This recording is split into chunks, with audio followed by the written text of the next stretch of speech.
Now, I think I have been very misinformed about Atlas. The reason I say that because I've had I've had Atlas for a while. I would say Atlas probably was one of my earliest frame, one of my first five earliest frames, I would say, that I got because I was, back in the day, I was more interested in tanking.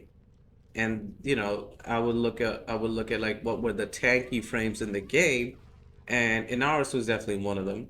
But the other one was Atlas. Atlas used to be another one that was a tank frame that you could run, and I got him because I did like him, and actually I enjoyed using him a lot too because I realized that you could really do like a one punch build, which is basically spamming landslide as much as you can until you blow the enemies into smithereens. And it was a fun build to run. But I think after like, I want to say like right after Steel Path, I kind of stopped using Atlas because I just, again, I was just misinformed. Like I just couldn't really get like a landslide build to work. And if you could get it to work, you would need like a Riven and you needed like at least Arcade Avenger or something to really get like consistent crits because that was the only way to scale your damage. And again, it's another thing that I thought that landslide just couldn't crit. So that was another thing, another reason that I just didn't really use, didn't really like put a landslide build on my Atlas because I thought that, it didn't work. Like I always assumed that um, landslide was unable to crit. And maybe it was true 5 years ago, and that's when I was using Atlas. But now it's totally different. Now with the inclusion of Incarnon Weapons and with the Umbra mods, you are easily able to get your Atlas to do red crits. And that's insane. And it's gotten to the point where Atlas is back in my rotation of frames that I'm going to be using just to have fun. And not only have fun, but to also do massive amounts of damage. Now, the entire Atlas build is really based around your Incarnon melee weapons. Now, there are a bunch to choose from, but I am personally using the Skana. Now, the reason for that is because it has 28% crit chance. And again, this is the Prisma Skana, so I think it might be harder for people to get the Prisma Skana because you can only get it from Barakatir. So this might be one of those things that maybe you can't get your hands on it. I've had the Prisma Skana for probably, years. So it's not, I just happen to have it. I just had it for a long time. And then, when the Incarnate version came out, I was like, yeah, I might as well just get an Incarnate adapter for it. So I got it. And the Incarnate adapter gives it probably the most amount of crit chance. I'm not sure. I think Hate probably gets 30% if I'm not mistaken. I'd have to check real quick. Hold on. Where's Hate? There it is. Does Hate get 50? I don't know how much you get.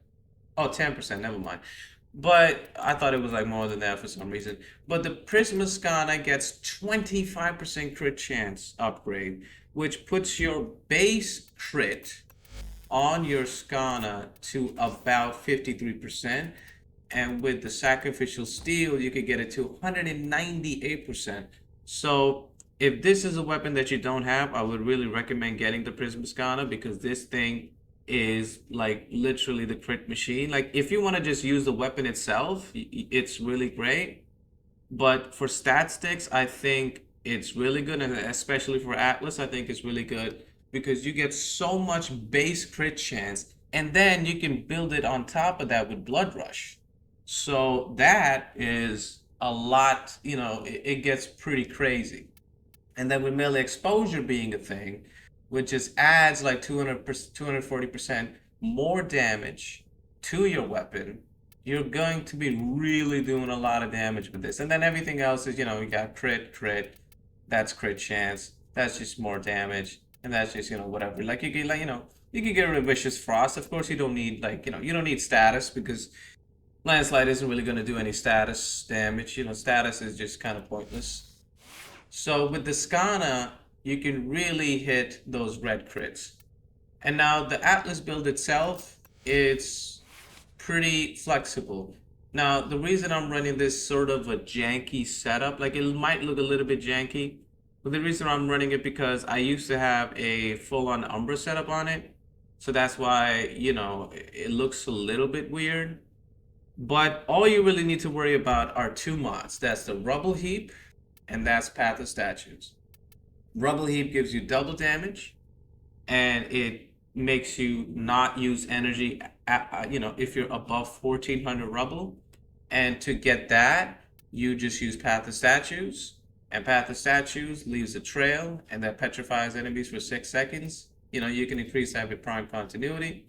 So all you really do is just run around punching people and then punch people that are petrified, and then eventually you'll get to 1400 rubble. That means you'll do double damage, you'll not use energy, and also you use landslide, you know, twice as fast. So it is these two augments are a really big plus. Now all the other mods you could just use whatever, like literally use whatever. It doesn't matter because landslide gives you invincibility frames. So that means that you're going to be invincible every time you're going to be using landslide, and you're going to be using landslide all the time if you're going to be using this build. So you could just literally use whatever. You could use energize if you want to. You could use molt augmented. I'm just using it just so that I can boost my power strength to like 210%. You can use guardian. You can use like all the other builds and all the other arcanes are like whatever. Like you can even use avenger if you want more crit chance. I don't know why you would want that, but you could do that. So this build itself is very flexible. All you need is these two augments, and you need any Incarnon that gives you a lot of crit chance on your weapon, and you're good to go. Now in a build like this, the longer the mission, the better damage you will be doing, of course. And one thing I totally forgot about doing, I am using Breach Surge on my Atlas, but this is like from back in the day when I was trying to get, more damage out of it, by using it. I think it still works. I think a Breach Surge setup could still work. I'm not really sure. But I think there's probably other, you could probably use Nourish or some other kind of elemental boost that you can get, like from, other Warframes that is probably going to be better. Like if you use like any other way to boost your damage would be better than using Breach Surge. But I guess you could use Breach Surge if you want to. But I've had it for like, for a long time, like, a couple of years at this point. So that's why it's just there. I'm not, I don't really use it a lot, but it's just there, I guess, if I ever, like need to escape some damage or maybe do a little bit of extra damage to an enemy that I think is not dying, which rarely happens. Now the other thing you can use to kind of help you really, do not more damage, but just make, your life a little bit more easier, is to have a Nautilus. Because what Nautilus does, it kind of forces enemies to stand in a cone of area right in front of you. And with Manifold Bond, you can really spam that. If you know what you're doing, you can get Nautilus to spam that ability. And even if Nautilus can't spam that ability, it's still kind of useful. You still kind of get a lot of use out of that. So I would probably go for that. I would probably use Nautilus with Atlas if I wanted to. But even if you don't, it's fine. It's more of a quality of life thing rather than any sort of, damage increase. I just use Death Cube just because, just to kind of have a little bit more energy just in case. Even though I'm probably not going to need it. And as you can see, as I'm talking, I'm already at 900 armor, so it doesn't really take you that long to get to 1400 armor, which means you're going to be doing double damage. And also, you're just going to be not using any energy at all. And there you go. We can just hit red crits. There it is right there. Hold on. Yep, I'm at 8. I'm not even maxed out. Oh, and also, I'm also using Naramon. I have to say that. Just so that my stacks don't decay, my melee stacks don't decay. I am using Naramon. Some people might not like using it, but honestly, with Rubble Heap, where you don't use any energy at all, you might as well just do that. You might as well just use Naramon so you can, like, you know, protect all your melee stacks, or protect your melee counter. And then you could just, you know, run around punching things. And as you can see, it is doing millions. I think the most amount of damage I saw was like probably, oh god damn. That is the one thing that is annoying. If they fall down and my Sentinel does the cold proc, you can't punch him again. That's a little bit annoying, I guess. But I think, yeah, there you go. That was 5 million. So I think the most amount of damage I've seen was probably 5 million. And again, that might not be a lot for people. But to be honest, that to me is a lot of damage. Like, I couldn't imagine Atlas doing that much damage. Like, that's insane. Like, 5 million is a lot. Like, whatever you say. It was like 5.5 right there.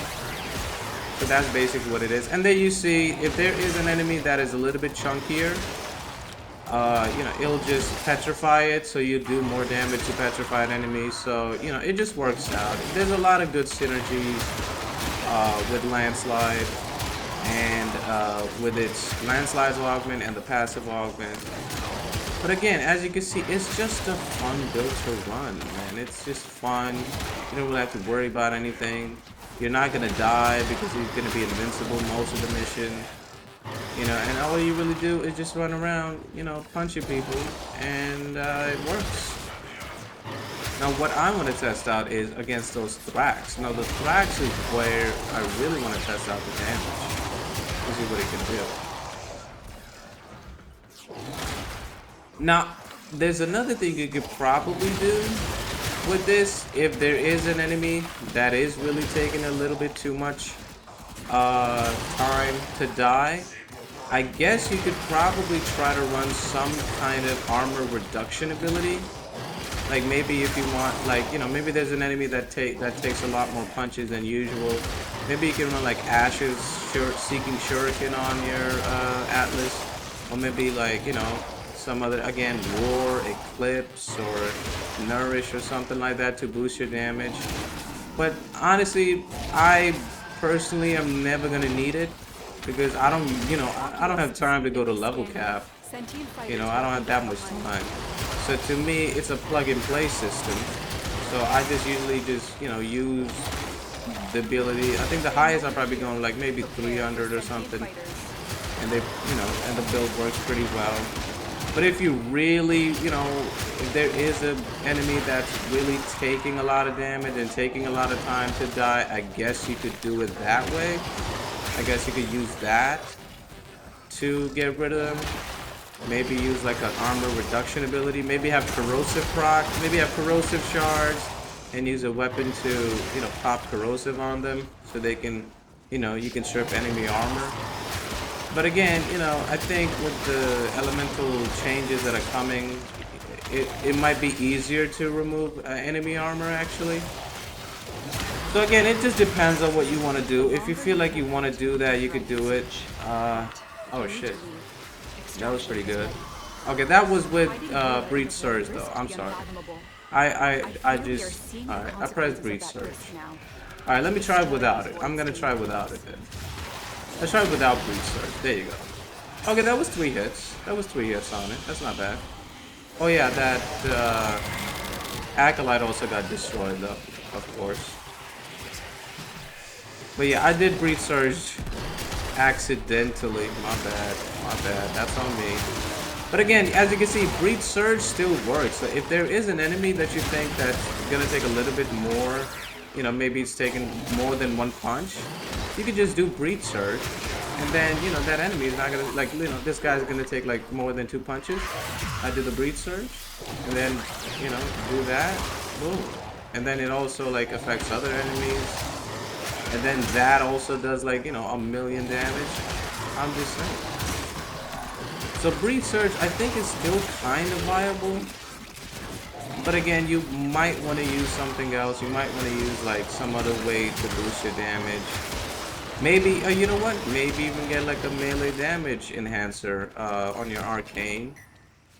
But again, you know, the build itself is really centered around Rubble Heave and the landslide augment and your melee having an insane amount of crit chance so you can get to those red crits, which I am, and I totally love it. Now this build is extremely fun to me. I really like using it, and it is great. And I'm actually happy that I'm finally able to take Atlas and Steel Path and, you know, just press one button and kill things. Like, this is great. Like, I'm finally back with my good old Atlas. So I'd say that's pretty much the build. I'm trying to remember if there's anything else I forgot. I don't think so. You know, if you have any problem with, like, you know, not being able to one punch every single enemy in the game, I would say, you know, again, running some kind of armor reduction ability or armor reduction weapon so you can get rid of armor quickly, or you could do something like, you know, some other way to boost your melee damage or your weapon damage, or you want more power strength or whatever.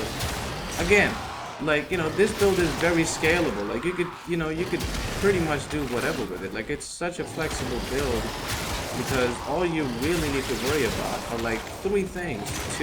You know, all you need is the 2 augments and a Incarnon melee weapon, and you're good to go. And then everything else, you could just, you know, figure it out yourself. You know, you can figure out what else you want to put in there. You know, it's a personal preference. But again, to me, this way of just punching things and not worrying about anything, I personally like it. Oh, here we go. Let's see, Malice, where you at? I'll punch this motherfucker out. Goodbye. Ooh. Now that is fun. And I don't know what it is. I feel like, and this might be, maybe I just have a, you know, bad Cora build, but my Atlas is doing more damage than my Cora. Now, Cora is a lot better because, you know, she can group enemies together a lot easier. So that's, you know, that's the way to do it. But Atlas is really doing a lot of damage. I mean, I've never been able to just one-shot one of those guys. Oh, well, that guy got one-shotted. Let me see this guy. One. Oh, that was almost one. That was almost one shot. I'll give it 2 punches. I'll say the Thrax took 2 punches. They are drawing from your life support. About 2 punches. Oh, my. Did they just change it again? Can't believe it. Hold on, let me just punch everything real quick. Let me clear the space. You motherfuckers. There you go. Alright. Where you at? Get over here first. There you go. Alright, let me get rid of him. Come on, bitch. There you go. Where's the other one? Where you going? Did he go? Oh, there you go. Ah, he went back to his form. They go back to their physical form so quickly. There you go. And they're dead.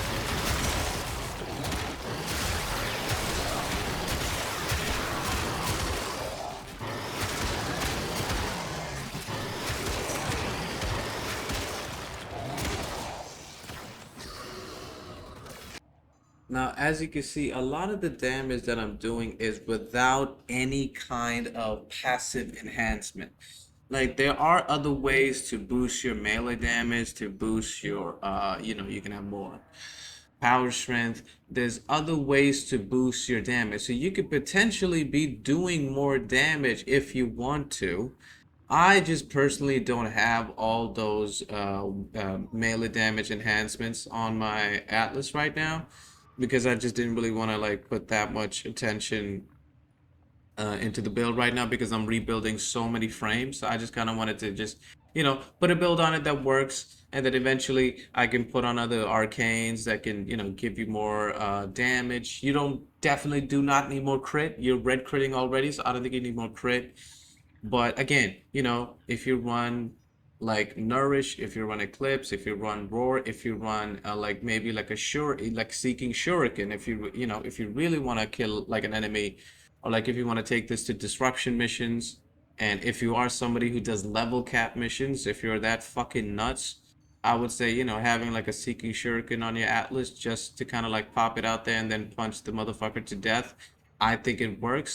It does do enough damage where it will, it will work. And I think that's it, you know.